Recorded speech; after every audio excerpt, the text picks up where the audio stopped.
एक सज्जन ने सवाल किया, क्या आपने भगवान श्री कृष्ण के मुख से गीता सुनी है? हमने कहा आप ये सवाल किस उद्देश्य से कर रहे हैं, जरा स्पष्ट कीजिए।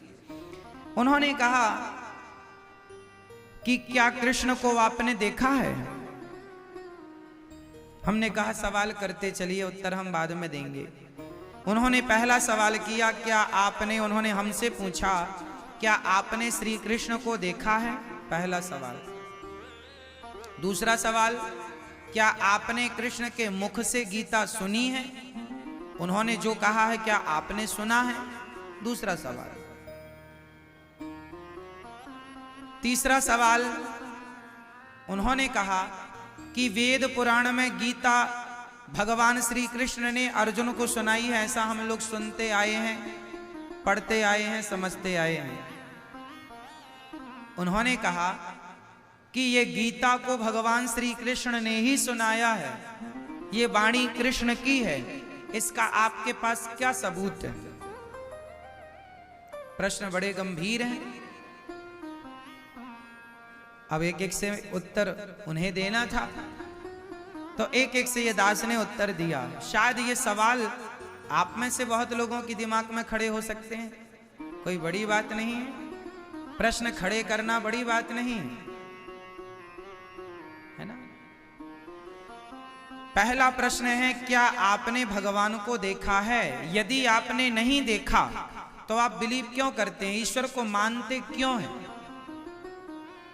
अब मुझे एक बात बताइए, मैंने उनसे कहा, मैंने एक बात बताइए, क्या आपने महात्मा गांधी को देखा है?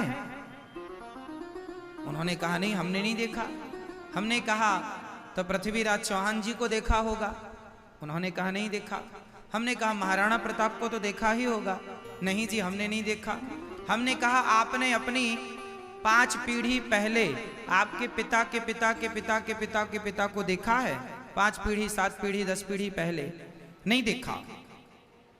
हमने कहा आपने गांधी जी को नहीं देखा, पृथ्वीराज चौहान जी को नहीं देखा, झांसी की रानी को नहीं देखा, अपने दादा परदादाओं को नहीं देखा, तो क्या नहीं देखने से यह बात सिद्ध होती है कि ये लोग थे ही नहीं? अरे थे, इतिहास हमें बता रहा है कि झांसी की रानी थी, इतिहास हमें बता रहा है कि महाराणा प्रताप थे, इतिहास के पन्ने ही तो कह रहे हैं कि कोई महात्मा गांधी नाम के व्यक्ति भी थे। क्यों जी, हमने तो हम तो डायरेक्ट हाथ मिलाने गए नहीं थे कि आओ जी हमसे हाथ मिलाओ। हमने देखा नहीं पर सुना है।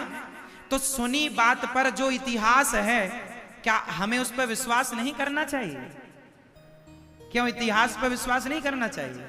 अरे आप आज इस पंडाल में जितने लोग बैठे हैं और टीवी पर जितने लोग कथा सुन रहे हैं, आज हम लोग 2022 में हैं, लेकिन 2080 तक हम सब इतिहास के पन्नों में लिख जाएंगे कि यह भी एक इतिहास था कि हम लोग यहाँ थे।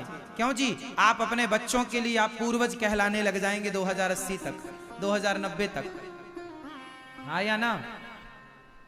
तो हम सब भी आज का वर्तमान ही कल का इतिहास बनता है। हमने कहा जब आप पृथ्वीराज जी का, महाराणा प्रताप जी का, झांसी की रानी का और देश की आजादी का इतिहास स्वीकार करते हैं, तो राम जी का इतिहास और भगवान श्री कृष्ण, भागवत जी भी एक इतिहास है। सर्व वेदेतिहासानाम सारम सारम समुद्रतम। क्यों आप इसे क्यों नहीं मानेंगे? आप एक इतिहास मान रहे हैं और दूसरे को आप नकार रहे हैं, ये कैसा न्याय है इतिहास के साथ? कैसे आप नकार सकते हैं? किस आधार पर नकार सकते हैं? क्या साक्ष्य है? आप किस आधार पर आप नकार देंगे? है ना, राम सेतु राम जी के द्वारा बनाया, लगभग 8 लाख साल पुराना सेतु, उसे वैज्ञानिक नकार ना पाए। आप और हम कौन होते हैं नकारने वाले? पानी के भीतर द्वारिका चीख चीख कर कह रही है कि मैं कृष्ण की नगरी हूं, मैं कृष्ण की नगरी हूं। कैसे इतिहास को नकार देंगे? हमारे वेद पुराणों में जो लिखा है उसके अवशेष आज भी मिल रहे हैं। किस किस अवशेष को आप नकारेंगे? है ना, इसलिए ईश्वर भगवान को नकारना, ईश्वर को नकारना इतना आसान नहीं। भगवान को नकारना मतलब अपनी मूर्खता का परिचय देना है ना। इसलिए ईश्वर, अब उन्होंने दूसरा सवाल किया कि गीता कृष्ण जी ने कही है, क्या सबूत है आपके पास? अच्छा, ये